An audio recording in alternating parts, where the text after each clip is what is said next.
The National Museum for African Art in the Smithsonian looking at a historical painting of a battle called the Battle of Adwa.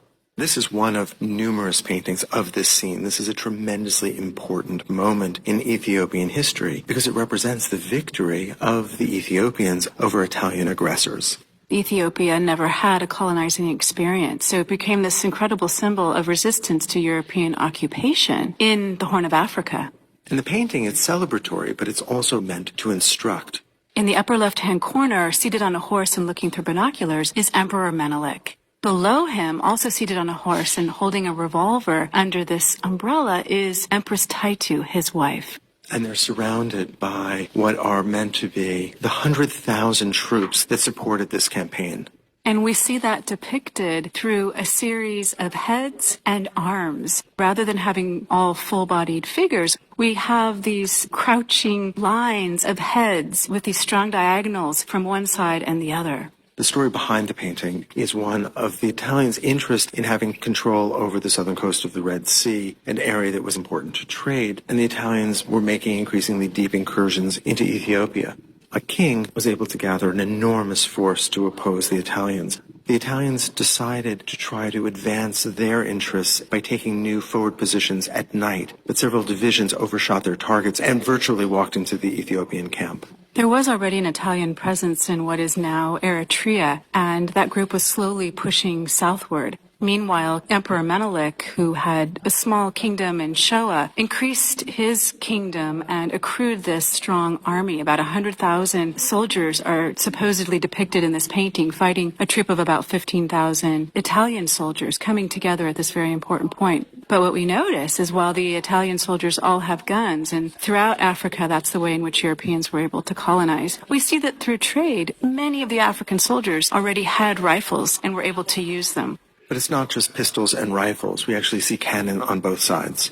Rising from these crouching troops are a series of 6 figures or more who stand up with their swords and go after in full force the Italian soldiers waiting on the ground. These figures are depicted in tunics with white cotton trousers, the traditional dress of that time for soldiers, as well as men of some prestige, these razes, these men wearing leather capes with lion mane and lion fur decorating the fringes of their headdresses and those capes. If you look closely, you can see that there's blood on a number of the swords that they hold. The Italians are all wearing helmets. Their faces are largely obscured by their guns, and each of them is in perfect profile with only one eye showing.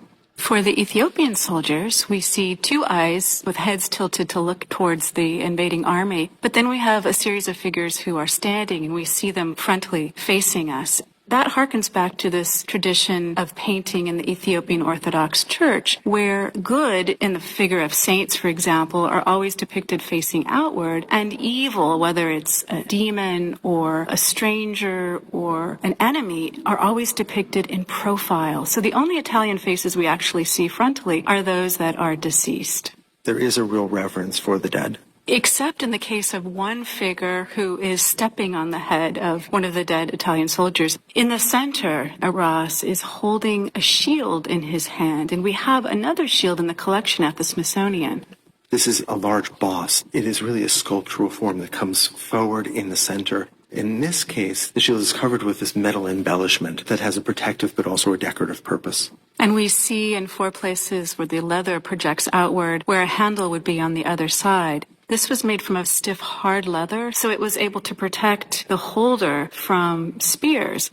And if you look closely at the leather, you can see that it's been decorated with a series of concentric circles and geometric designs. This was used by someone of very high status because of the amount of metal used to decorate it. The representation of the shield in the painting is remarkably similar to the shield that we have before us. But perhaps most important in the painting is above all of the violence, all the chaos, we see an image of St. George on horseback holding a spear which is pointed towards the Italians.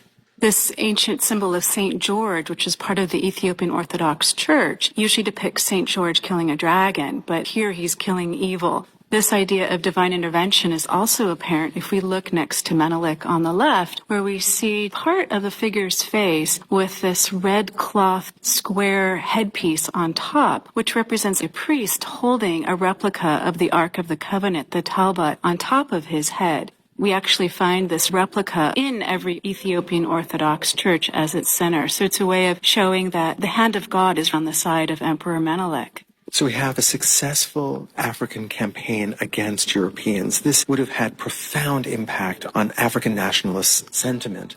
And this was such a thorn in the side of many Italians and Mussolini that in 1930... failure of the Italians speaks to the racism and the sense of superiority that is so central to European thought in the 19th and early 20th centuries. But Africans celebrated and continue to celebrate this victory as a seminal moment in African self-rule.